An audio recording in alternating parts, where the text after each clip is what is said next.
Berbagai macam tantangan akan terus kita alami dalam perjalanan hidup beriman kita. Antara lain, iman Kristen akan terus dipertanyakan, iman Kristen akan terus ditentang, iman Kristen akan terus diserang.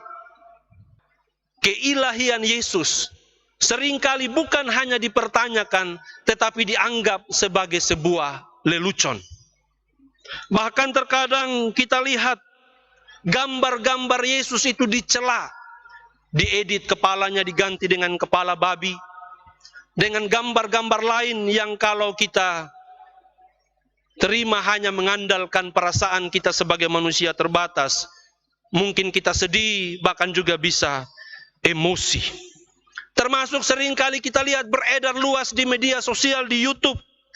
Ada orang-orang tertentu mengaku dia mantan pendeta, dia mantan dosen teologi, lalu dia membeberkan begitu banyak hal yang dia anggap sebagai sebuah kebohongan dalam iman Kristen. Tantangan lain yang bisa juga kita alami, ya, berupa pengaruh yang datang dari pola-pola pemahaman di luar iman Kristen, yang seringkali mengganggu cara berpikir orang Kristen. Saya dalam pelayanan-pelayanan di rumah duka sering menegaskan kepada jemaat supaya tidak mengikuti pola-pola pemahaman yang bukan pola pemahaman iman Kristen. Secara khusus sering kali saya amati di media sosial, tidak sedikit orang Kristen ketika ada teman atau saudaranya meninggal, mereka memberikan ucapan selamat jalan diikuti dengan kalimat, semoga amal baikmu, semoga perbuatan baikmu mendapat tempat di hadirat Tuhan. Untuk hal yang seperti ini saya harus tegaskan bahwa itu bukan pola pemahaman iman Kristen. Karena pola pemahaman iman Kristen berbicara tentang keselamatan atau hidup yang kekal kita peroleh bukan karena saya baik, bukan karena kita benar, tetapi karena kasih karunia Tuhan yang nyata di dalam Yesus Kristus yang kita imani. Dan juga bentuk lain daripada tantangan iman Kristen yang bisa kita temui, berupa pengaruh tradisi-tradisi agama suku, yang akhir-akhir ini saya amati sudah mulai berkeliaran bebas dalam kehidupan orang Kristen. Ya, contoh paling sederhana, ada orang Kristen sekarang yang dengan begitu terbuka berani menunjukkan di media sosial, ketika dia mau mencari tahu tentang sesuatu, dia mau meramal tentang sesuatu, dia potong ayam, belah, lihat hatinya. Dia tikam babi, dia potong, belah, lihat hatinya. Yang sebenarnya ini bukanlah pola pemahaman yang diajarkan oleh iman Kristen.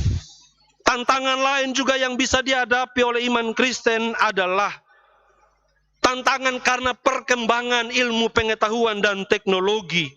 Perkembangan zaman yang menyajikan begitu banyak hal yang menarik, yang bisa menarik perhatian kita, menarik perhatian jemaat Kristen daripada kebenaran yang sesungguhnya.